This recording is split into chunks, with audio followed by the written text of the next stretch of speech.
السلام علیکم ورحمۃ اللہ وبرکاتہ۔ ڈیئر اسٹوڈنٹ، بیٹا میں امید کرتا ہوں آپ سب خیر و عافیت سے ہوں گے، اور یہ بھی امید کرتا ہوں کہ آپ کے گھر میں سب خیر و عافیت سے ہوں گے۔ جو گزشتہ لیسن تھا ہمارا کل کا، وہ آپ نے اچھی طریقے سے یاد کیا ہوگا۔ آج کا ہمارا لیسن ہے سبق اپنی مدد آپ کے مشقی سوالات۔ کل ہم نے جو ہے وہ اس کے اقتباس کی تشریح کی تھی اور ساتھ ایک کہانی کی تھی۔ آج ہم اس کے مشقی سوالات کرتے ہیں۔ سوال نمبر 1 ہے، سبق اپنی مدد آپ کے متن کے حوالے سے درست جواب پر ٹک کا نشان لگائے، یعنی متن سے لیے گئے ہیں یہ MCQs۔ نمبر 1، خدا ان کی مدد کرتا ہے جو اپنی مدد کرتے ہیں، یہ ایک نہایت آزمودہ ہے مقولہ۔ ایک شخص میں اپنی مدد آپ کرنے کا جوش ہے اس کی ترقی کی بنیاد۔ جیسا مجموعہ قوم کی چال چلن کا ہوتا ہے، یقینی اس کے قانون اور مناسب حال گورنمنٹ ہوتی ہے۔ یہ ایک قاعدہ ہے نیچر کا۔ انسان کی قومی ترقی کی نسبت ہم لوگوں کا خیال ہے کہ ملے کوئی خضر، اوروں پر بھروسہ اور اپنی مدد آپ، یہ دونوں اصول ایک دوسرے کے ہیں بالکل مخالف۔ یہ تھے ہمارے MCQs۔ اب ہے سوال نمبر 2، سبق اپنی مدد آپ کے متن کے مطابق سوالوں کے جواب لکھیے۔ سوال نمبر 1 ہے، وہ کون سا آزمودہ مقولہ ہے جس میں انسانوں کا اور قوموں کا تجربہ جمع ہے؟ جواب ہے، اپنی مدد آپ ایسا آزمودہ مقولہ ہے جس میں انسانوں کا اور قوموں کا تجربہ جمع ہے۔ یہ اتنا جواب ہوگا، یعنی اپنی مدد آپ ایک ایسا آزمودہ مقولہ ہے جس میں انسانوں کا اور قوموں کا تجربہ جمع ہے۔ سوال نمبر 2 ہے، سر سید احمد خان کے خیال میں کون سی قوم ذلیل اور بے عزت ہو جاتی ہے جو اپنی مدد آپ کی بجائے دوسروں پر بھروسہ کرتی ہے؟ وہ بے عزت ہو جاتی ہے۔ نیچر کا قاعدہ کیا ہے؟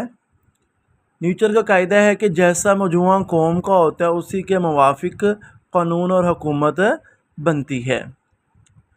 نمبر 4 سوال ہے، بیرونی کوششوں سے برائیوں کو ختم کرنے کا کیا نتیجہ نکلتا ہے؟ برائی ختم نہیں ہوتی بلکہ کسی اور روپ میں ظاہر ہو جاتی ہے۔ دنیا کی معزز قوموں نے کس خوبی کی بنا پر عزت پائی؟ اپنی مدد آپ کے اصول پر عمل کر عزت پائی ہے، یعنی دنیا کی معزز قوموں نے اپنی مدد آپ کے اصول پر عمل کر کے عزت پائی ہے۔ اب ہے وہ کہتے ہیں کہ سوال نمبر 3، سبق اپنی مدد آپ کے متن کو مد نظر رکھتے ہوئے جملے مکمل کریں۔ خدا ان کی مدد کرتا ہے جو آپ اپنی مدد کرتے ہیں،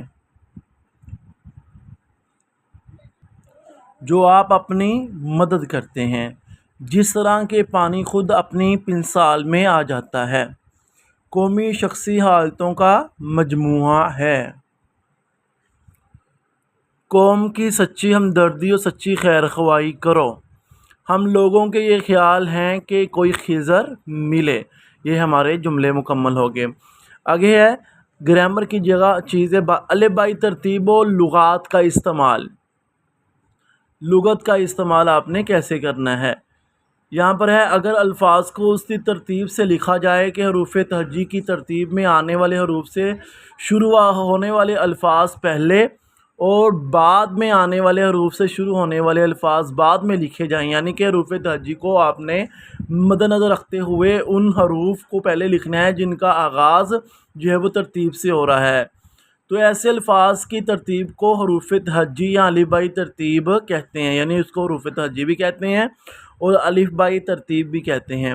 اردو، انگریزی اور دیگر تمام زبانوں کی لغات میں الفاظ کو اسی ترتیب سے لکھا جائے، یعنی کہ ان دونوں لغت کے اندر جو ہے وہ الفاظ کو اسی ترتیب سے لکھا جاتا ہے۔ آپ بھی دیکھتے ہیں لغت جب کھولتے ڈکشنری تو شروع سے الف، پھر الف کے ساتھ ملنے والے الفاظ، پھر بے کے ساتھ سارے ملنے والے الفاظ، اس طرح حروف تہجی کے سارے الفاظ آخر تک ایسے ہی ملتے ہیں۔ اس طرح لفظوں کی تلاش اور انہیں مرتب کرنا آسان ہو جاتا ہے۔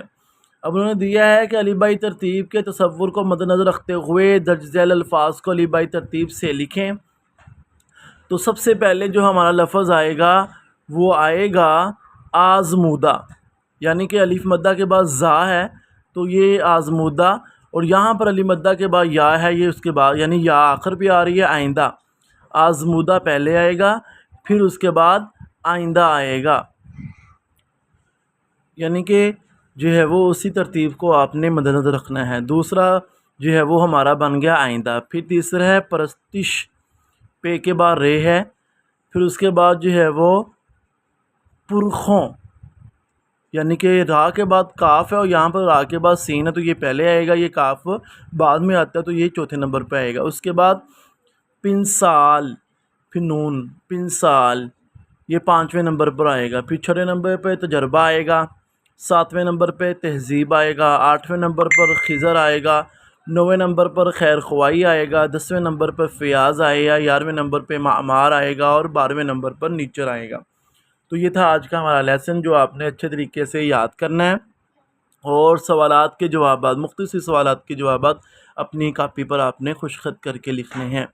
اسی کے ساتھ میں آپ کو ایک پیراگراف کی پھر آج جو ہے وہ جو ہمارے یہاں پر موجود ہے قومی ترقی مجموعہ ہے شخصی محنت کا، محنت حالتوں کو ترقی نہ کی جاوے، اس کی جو ہے وہ تشریح سینڈ کروں گا، وہ آپ نے خوش خط کر کے ساتھ کاپیوں پہ لکھ دینی ہے۔